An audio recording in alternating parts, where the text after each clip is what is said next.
ایک جنگل میں شیر اور مرغے کی دوستی ہو گئی۔ شیر نے مرغے سے کہا، جب بھی کوئی مسئلہ ہو تو اذان دے دینا، میں آ جاؤں گا۔ ایک دن گیدڑ کو اپنی طرف آتا دیکھ کر مرغا درخت پر چڑھ گیا اور مرغا اذانیں دینے لگ گیا زور زور سے۔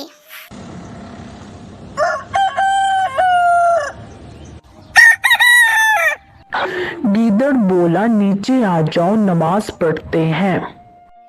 مرغا بولا، رک جاؤ، امام صاحب آ رہے ہیں۔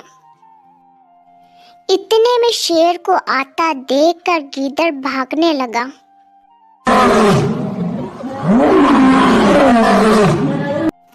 تو مرغا بولا، رکو، امام صاحب آ گئے ہیں۔